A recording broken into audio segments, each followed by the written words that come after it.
บางมื้อได้ซะบางมื้อเอาหยังไปกินเอาเอาเอาเงิน2,000เอาเงิน2,000ซื้อหยังได้ล่ะซื้อ2,000ซื้อลูกชิ้นซื้อลูกชิ้นโดยอิ่มบ่น่ะอิ่มข้าวเที่ยงบ่น่ะโดยโอ้กินกับข้าวบ่ล่ะโดยเงิน2,000กีบแบบไปซื้ออยู่ในโรงเรียนแล้วกินกับข้าวเนาะโดยโอ้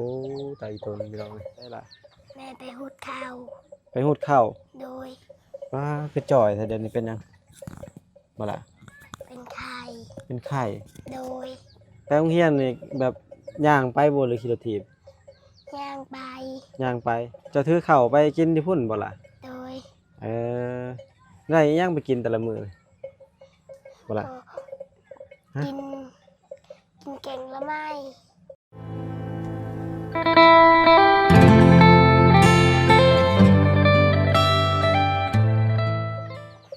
เดี๋ยวเขาไปหาน้องแก้มมานี่ก่อนสามสมัยสบายดีน้องแก้มมานี่สบายดี สบายดีเลยล่ะติดเป็นบ่เบิ่งไอ้ติดให้มาอยู่เฮือนกับไผเพียงคนเดียว อยู่เฮือนคนเดียวโดยแม่ไปใช้ล่ะแม่ไปหุดข้าว ไปหูดข้าว โดยว้าคือจ่อยแต่เดี๋ยวนี้เป็นหยังบ่ล่ะเป็นไข่ เป็นไข้ โดยอืมอยู่เฮือนคนเดียวพี่น้องแม่ไปหูดข้าว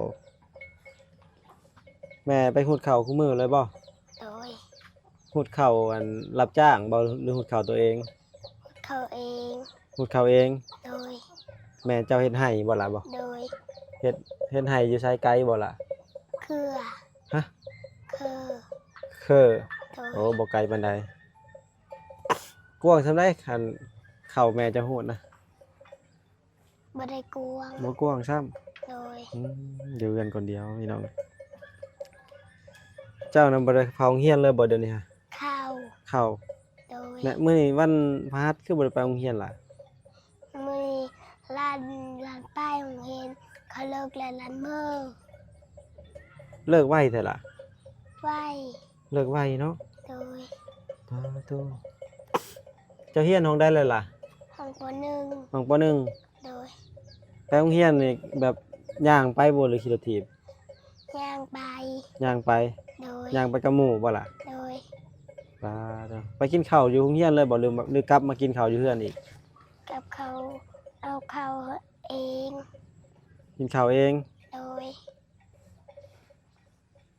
อ่าเจ้าถือข้าวไปกินที่พุ่นบ่ล่ะโดย เออได้อิหยังไปกินแต่ละมื้อบ่ล่ะฮะกินกินเก่งละไม่ ได้แกงหน่อไม้โดย บางมื้อได้ซะบางมื้อเอาหยังไปกินเอาเอาเอาเงิน2,000เอาเงิน2,000ซื้อหยังได้ล่ะ2,000ซื้อลูกชิ้น ซื้อลูกชิ้นอิ่มบ่น่ะอิ่ม ข้าวเที่ยงบ่น่ะฮะโดย โอ้กินกับข้าวบ่ล่ะโดย เงิน2,000กีบแบบไปซื้ออยู่ในโรงเรียนแล้วกินกับข้าวเนาะโดย โอ้ตายอีตนพี่น้องเอ้ยอันนี้ตั้งถามเพิ่นโดยตรงเลยนะพี่น้องบ่ได้อันนั้นเลยหากะมาลากพื้นเบิ่งนั่นข้างในเฮือนเป็นจังได๋นะให้เบิ่งหน่อยตะกี้น้องแก้มมานี่บ่ได้อยู่หลังนี่พี่น้องเพิ่นไล่หนี้จากบ่อนอยู่บ่อนเก่าแล้วมาอยู่นี่เนาะพี่น้องตะกี้เพิ่นอยู่หลังพุ่นละพี่น้องพุ่นบ่ไกลๆพุ่นแต่เพิ่นไล่หนี้แล้วแต่เพิ่นบ่แม่นดินเพิ่นอันนี้ดินผู้ใหญ่ใจบุญทางต่างประเทศเพิ่นซื้อให้พี่น้องเบาใจเพิ่นซื้อให้เนาะฝนตกนี่เปียกแล้วบ่ล่ะท่านนี่ มันเปียกบอลหนึ่ง เปียกบ่หนึ่งบ่ใดล่ะวันโกงนี่ ฮะ วันโกงนอนนี่ บ่นอน โดย บ่ใดล่ะ วันนั้น ใช่ วันนั้น บ่นี่ โดย โอ้มันหัวเนาะ โดย จังหวะในฮ้อนยามหนาวนี่แฮงเต็กน้ำหนาเนาะ โดย ข้ามเพิ่นบ่แม่จะมา พันบ่ได้พันตกแม่ลันมา ฮะ บ่ได้พันตกลันแม่ลันบ่ได้มาพันตกแม่ลันมา โอ้ฝนบ่ได้ตกแล้วแม่ลานบ่มาเนาะ โดย โอ้น้องแก้มมื้อนี้ยังเลี้ยงไก่อยู่บ่เดี๋ยวนี้ ยังเลี้ยงไก่อยู่บ่เดี๋ยวนี้ โดย เลี้ยงคือเก่า โดย เอายังเกินล่ะเกิดไก่ล่ะ คือเอาข้าว เอาข้าวเลย โดย ต้องพี่น้องเลยอันนี้ไก่น้องแก้มมานี่บ่นี่ โดย 2ตัวนี่เลย โดย แม่นเลยบ่สิ โดย อืม ซ้ำโตวไก่ล้าน 3ตัว โดย 3ตัวไก่แม่นี่บ่ โดย นี่เด้ โอ้ไก่น้อยนี่แม่นไก่จะหมดบ่ล่ะ โดย แม่นไก่จะหมดกับไก่น้อยเนาะ โดย โอ้พี่น้องเลยเป็นไข่บ่ล่ะ โดย คือว่าเพี้ยแท้เว้าแบบบ่มีแห้งเท่าล่ะ ร้านเป็นไข่ ร้านเป็นไข่ โดย เป็นไข่ได้โดนแล้วบ่ ร้านมาจังเห็นเป็นไข่เลย เจ็บหัวบ่ โดย อืม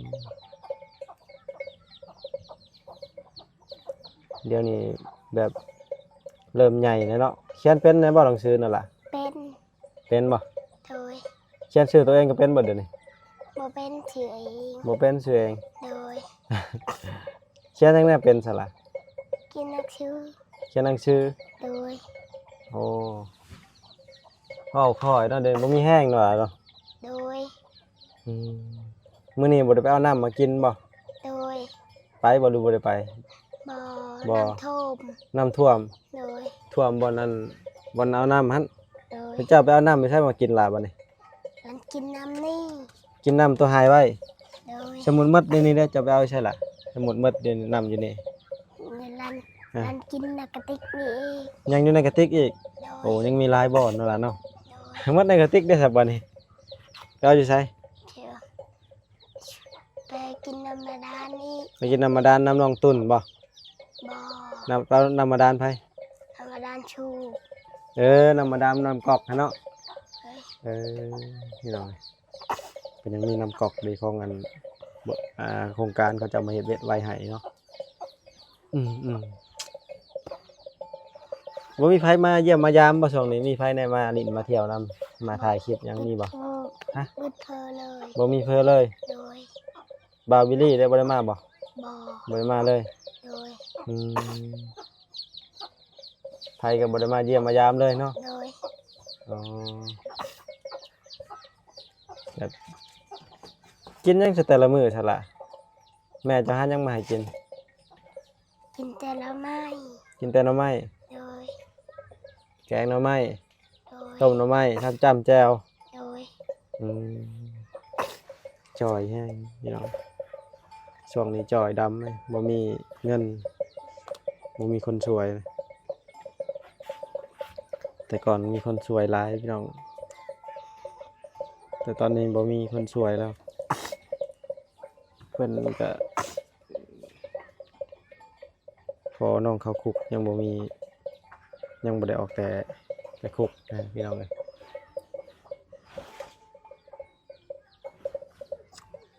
ยังจื้ออ้ายอยู่บ่ล่ะ ชื่อ ไผล่ะ บอทิศ บ่าวทิศ โดย จื้อเนาะจากกันเนาะ โดย เอานี่อ้ายเอาเงินให้มาเอาเงินให้เอาไว้เลยเอาไว้อันนั้นเด้อเอาไว้ไปโรงเรียนเด้อล่ะเด้อ โดย เจ้าไปโรงเรียนเจ้าซื้อเทื่อละ 2,000 เนาะ โดย 2,000น่ะซื้อข้าวกินพร้อมเนาะ โดย ได้ทำเรียนเนาะพอได้เป็นหนังสือคือสิบ่ได้ไปเรียนวิชาชีพดอกพี่น้องมันบ่มีเงินมีคำส่งเสริมจังว่าบ่ได้บางทีเพิ่นเรียนเก่งก็โอ้หาสิยากอยู่พี่น้องเพิ่นสิเรียนเก่งบ่มีผู้สอนเลย มือหน้าขึ้นห้องปสอง มื้อหน้าคือน้องมสอง โดย ปสอง โดย เดี๋ยวนี้ปหนึ่งบัดเดี๋ยวนี้ โดย โอ้บ่ได้แม่นเรียนตกบ่คือยังปหนึ่งอยู่ ทุกห้อง ตกห้อง โดย บ่ได้ไปโรงเรียนเรียนบ่เป็นตกห้อง โดย โอ้มือไปมือบ่ไปบางเฮียนกันเนาะแม่นบ่หรือว่าไปทุกมื้อ หันเป็นไข่หรือคาดก้อน มันเป็นไข้ละขาดก่อน โดย เฮียนก็บ่เป็นบันไดละเพิ่นบ่ให้ขึ้นห้อง โดย อืมพื้นฐานมันบ่เก่งพี่น้องแบบพ่อแม่ก็บ่ได้เป็นหนังสือบ่มีไผสอนในบัดนี้การทำการเรียนมันก็ต้นทุนชีวิตของคนเฮามันบ่คือกันนะพี่น้อง แบบบางมื้อก็กินข้าวอิ่มบางมื้อก็กินข้าวบ่อิ่มมันก็การเรียนมันก็บ่มีประสิทธิผลบ่มีประสิทธิภาพเนาะล่ะเนาะ โดย ก็อีต้นจะอยู่ล่ะเอ้ยคันผู้หังผู้มีสิบ่เว้าแล้วอีหยังก็มีเพียบพร้อมพี่น้องเอ้ยมันก็ได้เบิดทุกอย่าง แต่ว่าอันนี้เพิ่นทุกข์เท่าไรเพิ่นแฮงซ้ำพี่น้องเอ้ยการทำการเรียนก็บ่ได้ก็คือสิยากอยู่สิก้าวไปถึงให้วิตพ้นจากความทุกข์ยากอันนี้นะพี่น้องเอ้ยเพราะว่ามันบ่มีทุนการศึกษาที่ดี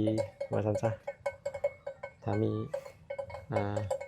แบบโรงเรียนที่ว่าอันนั้นแบบส่งเสริมใกล้ๆในบ้านเลยคือสิดีกว่าพี่น้องเอ้ยอันนี้เป็นย่างไปอีกไกลหนึง2-3 ลักจักลักก็ประมาณ5-6 ลักไปจากเนาะแต่นี่ออกไปไกลเนาะล่ะเนาะ โดย สุดนักเรียนก็ยังอยู่ติอ้ายเอาให้ตะกี้น่ะ ย่าง ยังเนาะ โดย ใส่เบิ่งปึ้มล่ะเบิ่งดูปึ้มเจ้าน่ะปึ้มเจ้าเขียนยังแน่นี่อันนี้บอกกระเป๋าไปโรงเรียนน่ะ โดย อืมใช้เขียนยังแน่ล่ะบ่ได้เขียนหยังเลย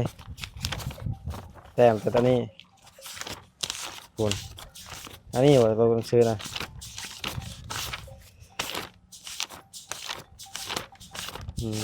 ตัวบ่มีหยังเลย เอาพอแต่ฮู้ตัวกอตัวคอเนาะ นี่แหละ แล้วมักซิบ โดย ให้เขียนให้เขียนเองบ่หรือไก่ กินเอง เขียนเองบ่นี่ โดย อืม ปั๊บมักซิบเดี๋ยวบ่ทิศย่างเบิ่งเฮือนเจ้าก่อนน้องแก้มมานี่ทางใดก็ดีละเฮือนเพิ่นเฮือนน้องแก้มมานี่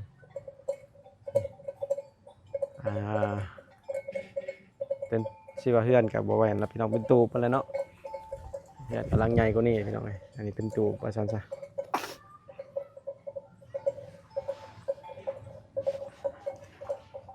น้องแก้มมานี่พี่น้องเอ้ยเพิ่นทั้งนี้เพิ่นก็ปลูกต้นไม้ไว้ได้เนาะนี่ปลูกต้นไม้กินหมากโอ้ยงูควายกินหมดพี่น้องเหียนมันเลยบ่มีหัวเนาะอยู่ทางเขตชนบทพี่น้องเอ้ยไกลจากตัวเมืองอยู่ได้ท่านผู้ชม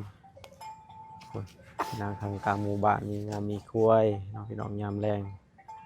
มันเป็นเพื่อนแบบหลังที่ใหญ่ๆนิดนึงนะบ่แม่นหยังได้พี่น้องเพื่อนทางยูทูบเบอร์เพิ่นมาถ่ายคลิปและมี FC ทางต่างประเทศเนาะบางทีก็ประเทศไทยบางทีก็คนในลาวแน่เพิ่นช่วยพี่น้องหลายคนช่วยกันมันก็หลังจึงเป็นเพื่อนหลังหนึงว่าซั่นซะเนาะท่านผู้ชมโอเคน้องแกมื้อนี้อาจสิไปก่อนเด้อบัดนี้เด้อ โดย สบายดี โดยขอบใจเนาะ โดย ใจอ้ายที่มาช่วยมาหามาแวะมาเล่นน้ำเนาะพี่น้องก็เข้ามามื้อนี้ก็บ่ได้ถึงว่าคันสวยเรือหลายดอกพี่น้องแต่ว่าเฮามาแวะลินน้ำซื่อๆนั่นแหละพี่น้องเอ้ยเอาเงินให้20,000กีบพอได้ซื้อลูกชิ้นกินใหม่ 2,000 อยู่โรงเรียนบ่อนเพิ่นไปเรียนอยู่บ้านพลม่วงบ้านพลม่วงเนาะไปเรียนเนาะอันนี้นั่นเจ้าเอาไว้เจ้าโลดยันแม่เจ้าเอาไว้จังว่าจะสิบ่ได้ซื้อของกินแล้วเอาให้จะอยู่ที่เงินน่ะเอาให้เนาะโอเคเอาไว้ซื้อของกินซื้อไว้กินแต่ละมื้อหั่นแหละจะซื้อหมดบัดเดียวเลยประหยัดใช้หั่นแหละเนาะอ้ายก็บ่มีเงินหลายให้ซำ20,000กีบมาแหละเนาะซั่นแหละอ้ายสิไปก่อนเด้อน้องแก้วมื้อนี้เด้อบ๊ายบายเด้อเอา